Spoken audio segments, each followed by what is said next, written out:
I made a room for this Prime Minister. He's cleaning up your mess, isn't he? No. How do you sleep at night? I have asked an apology to my people. Labeling me dictator is wrong. Ethiopia has come a long way in a short time. There's a new peace deal with Eritrea and a new Prime Minister apparently determined to bring accountability for the human rights abuses of the past. My guest this week here in Brussels is his predecessor, Haile Mariam Desalegn, who denied for many years that human rights violations had taken place and whose government locked up many thousands of political prisoners. Has he no shame for the torture that was perpetrated and the lives that were ruined during his time in office?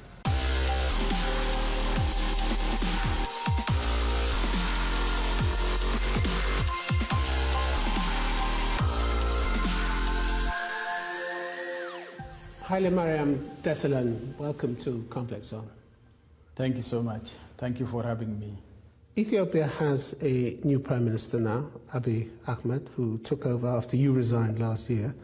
He's now received a Nobel Peace Prize, basically for undoing many of the evils of your government and doing what you couldn't do within 100 days. Don't you feel something of a failure when you look at what he's done? Not at all, because I have done my share to bring this change to happen. And Prime Minister Abiy has not come from a blue moon. It has come from the party which I was residing. Yeah, but he's begun correcting the massive human rights abuses which were a prominent feature of your time in office. Actually, it is my party which started the reform process.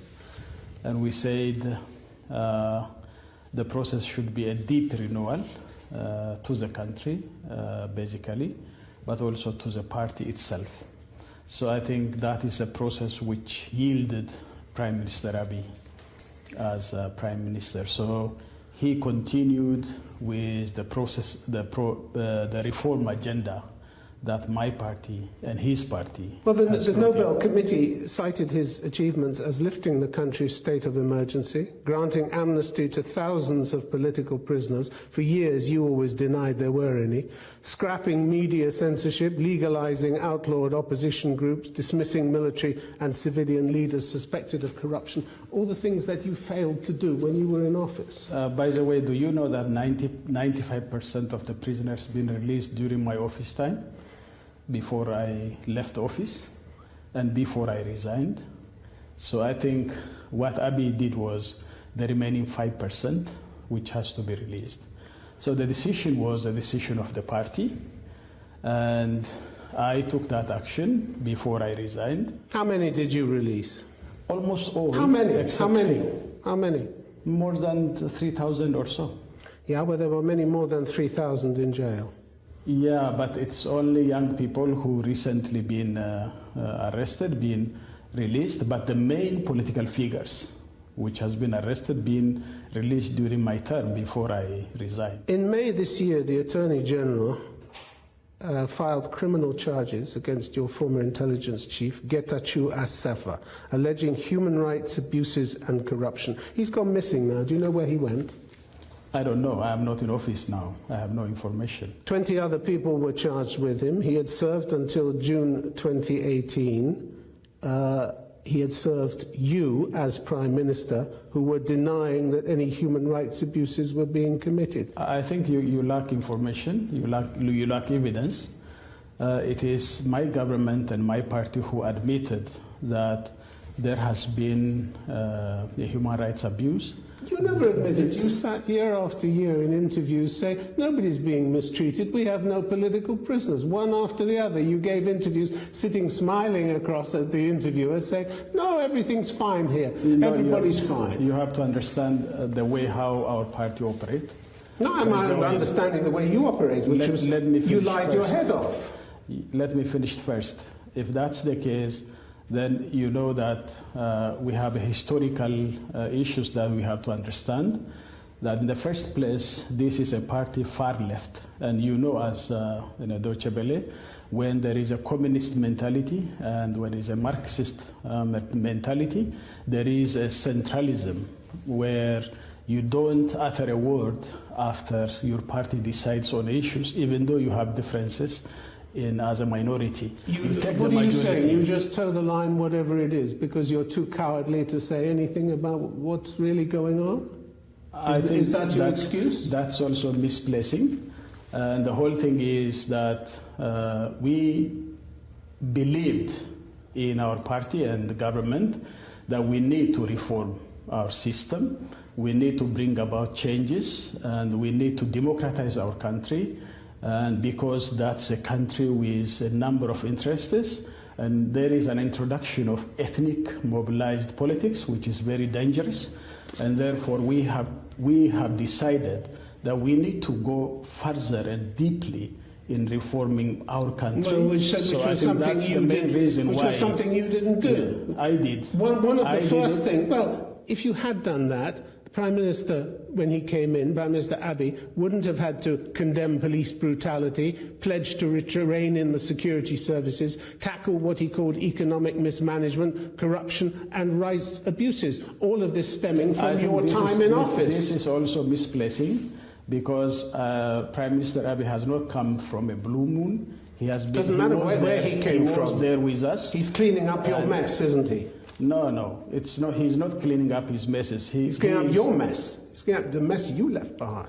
No, I think this is also misplacing, and I always say that, correctly, this is our party's admission of our collective mistake, and then we has put in place properly. He's done the things that you failed to do. By November last year, dozens of intelligence officers and high-level officials had been arrested, including people from the military-run Metals and Engineering Corporation, METEC, on charges of corruption and human rights abuses. You never put those charges to these people. That is the study which I introduced. No, you didn't. He finished.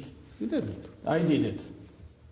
November last year, you weren't in office. I did it. You don't have any evidence. I did it. I launched the studies, and in completion of that studies, then action has been taken. The Attorney General said 63 people had been arrested that month, November last year, 27 for corruption, 36 on charges of human rights violation. That included the former head of METEC, Kinfe Dagnew, a brigadier general, over whom you did nothing. You did nothing about these people. I made that study. You lack evidence. I launched the study. I assigned a group of people who studied it. It's not about a study. It's charging people with human rights. No, you didn't charge them, and you didn't point to the corruption. You charge people after you study, after concrete evidence. You have a criminal investigation, and you didn't. That investigation has been launched by my time. Local media said huge sums of money were missing from this company, METEC. Where did it go? Let the court decide on it. As Prime Minister, you were supposed to look after the public purse. I did. The military was supposed to follow your orders, and you seem to have failed spectacularly to make them do that. Don't you feel any remorse at the crimes you allowed to take place while you were Prime Minister? No, I think I have resigned because I was not able to change dramatically whatever has to come. You were too weak. I say ineffectual. Actually, I have my own strengths and I have my own weaknesses. And you have to not to look into only the weaknesses, but you have to also see the strengths this country has gone. And you know that my country has been visited during my tenure by 6 of the 7 G7 leaders, and they all announced that this country has been working very hard, a double-digit growth, and economic achievements, where we have extricated our people out of poverty. The only country which has achieved 7 out of the 8 MDGs and awarded by the United Nations by my time. So I think you have to see all those positive things we have achieved. Last November, Mr. Haile Mariam, the Attorney General, Berhanu Tsigaye, said investigators had uncovered serious abuses by security services at secret prisons in the capital and elsewhere. Do you know what your security officers were doing in those secret prisons? I don't know those things. Why didn't you know? Did you ever ask? Did you ever visit? How can I do? If your intelligence doesn't give you information, how can you know? There were plenty of foreign reports that torture was going on, which you denied, and No. and now you're telling me you didn't know what was going on. No, I didn't So know your exactly denials where were these are. false. Your denials were just pro forma denials. No, not The at way all. you denied everything when you were in office. No, not at all. You did. You sat there denying everything.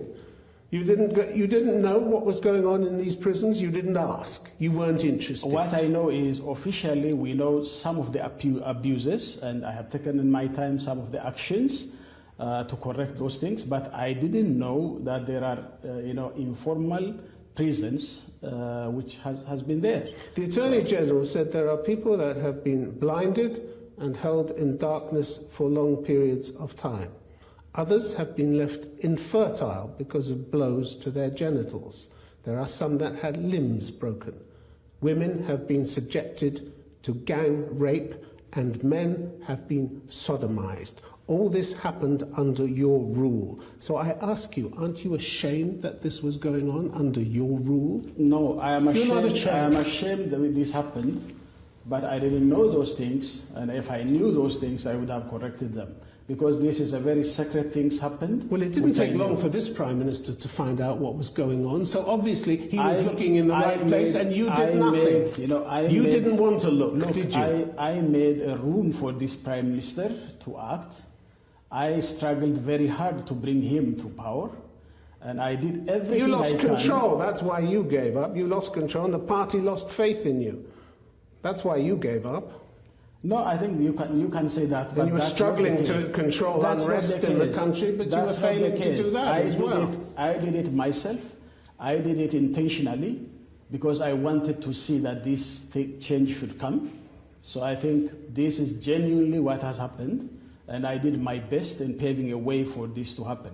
So I think that has to be clearly recorded, and I did it. I think it would be clearly regarded when women in your prisons during your term in office were being subjected to gang rape and men to sodomization. Now that you know this, even if you say you didn't know it at the time, where's your apology to the victims?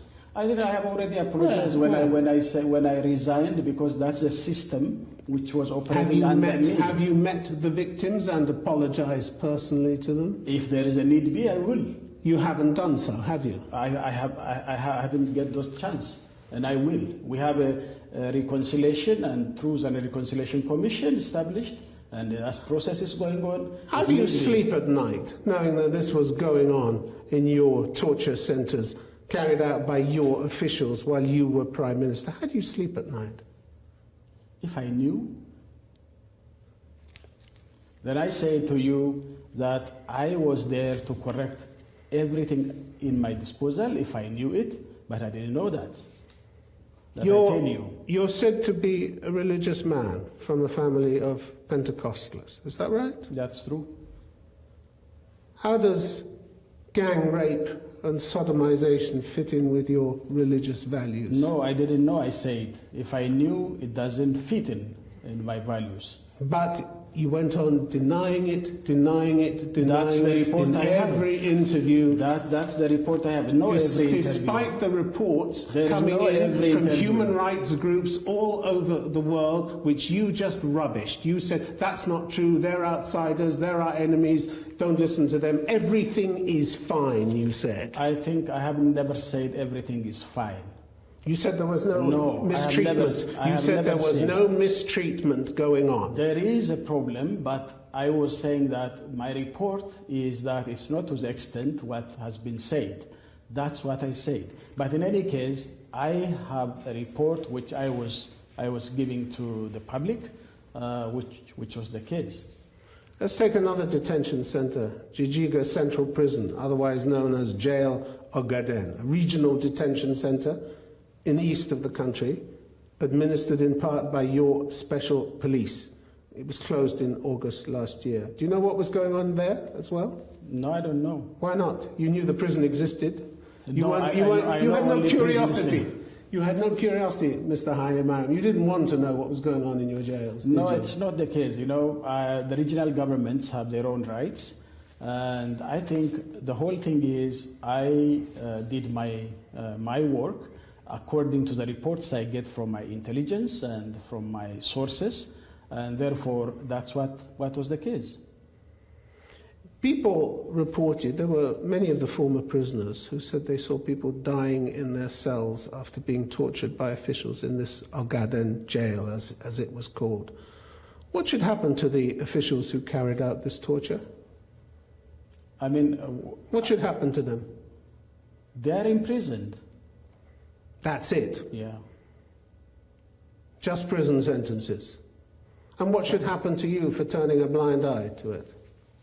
That depends on this legal system of the country.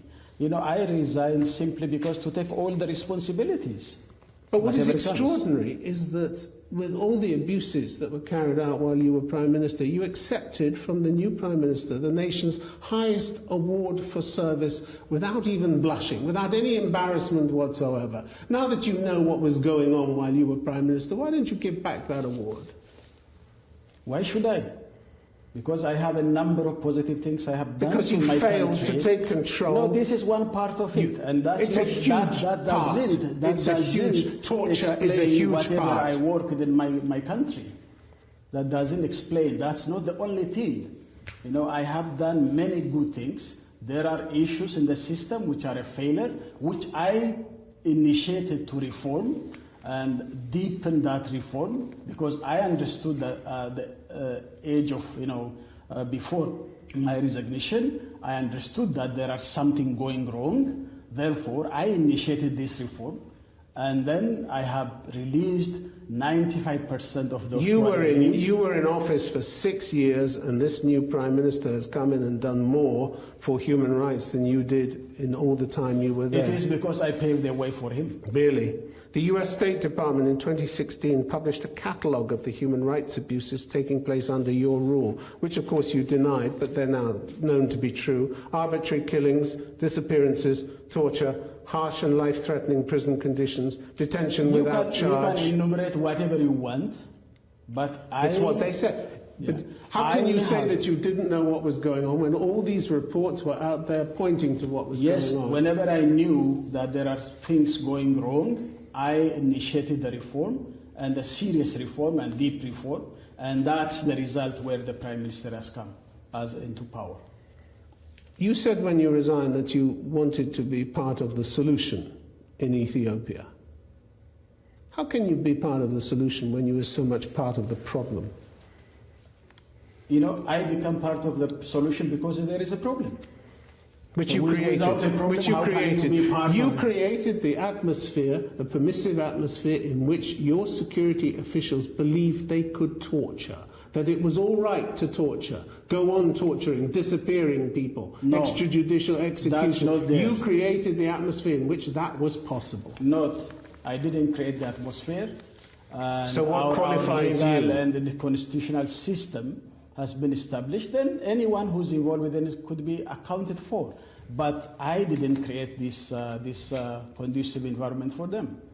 It is a deep system which I was not able to look into because of my background and because of my, I am an outsider coming into the deep system, so I couldn't see that. When Mr. Abiy came into power, he couldn't wait to condemn the legacy of your government and draw a line under your time in office, could he?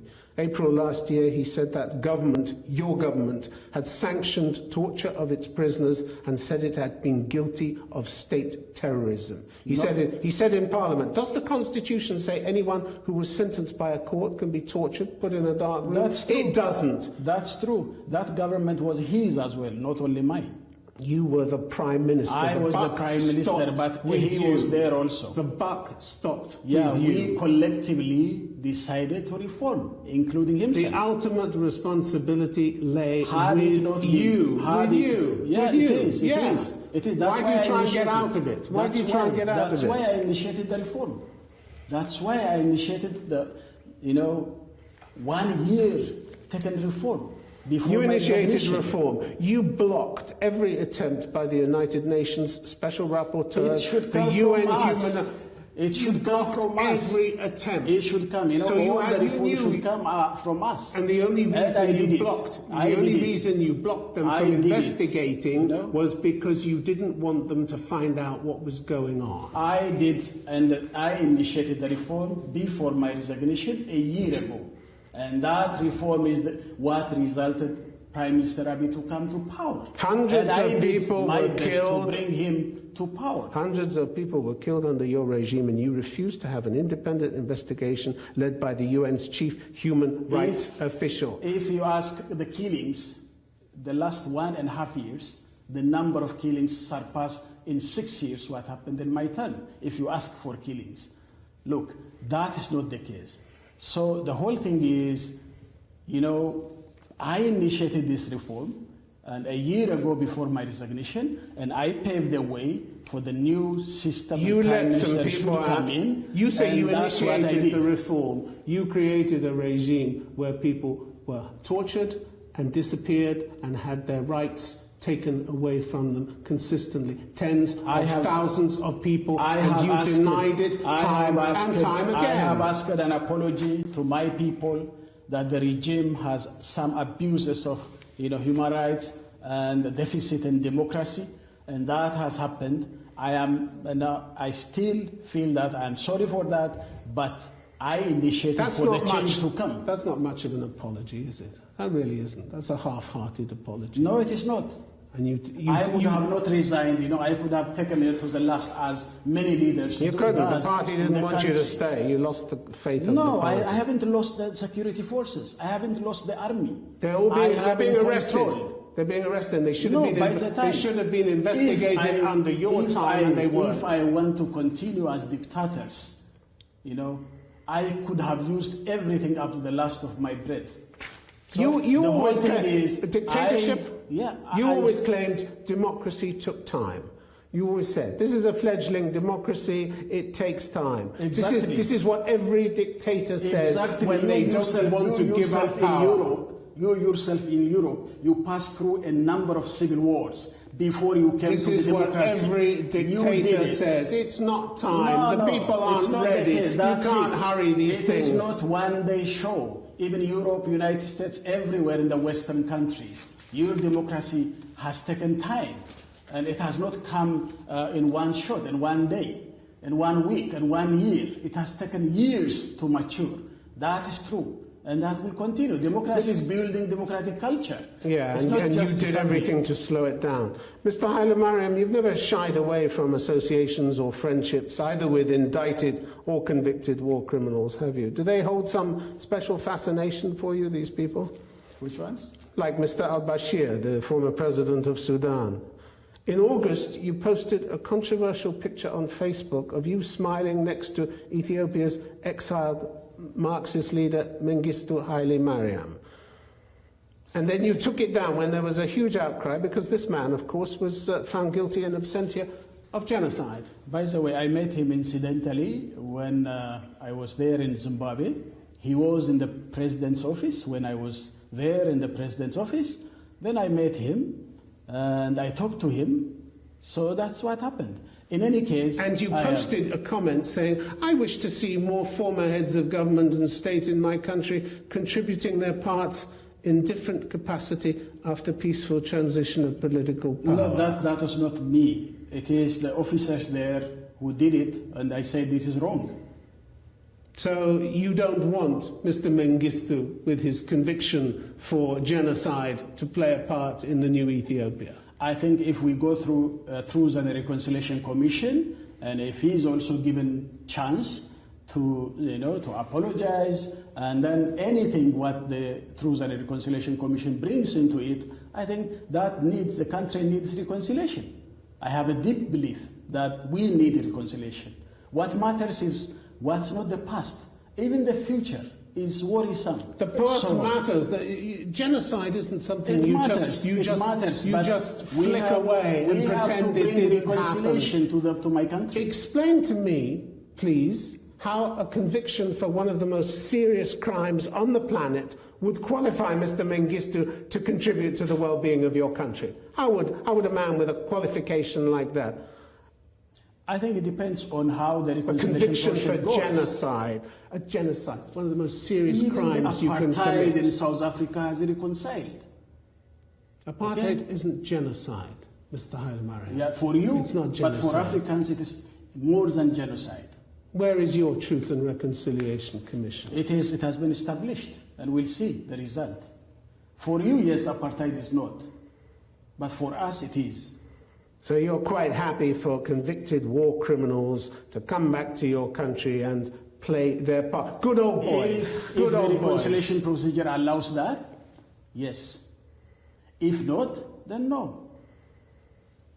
How should future generations in Africa protect themselves from people like you?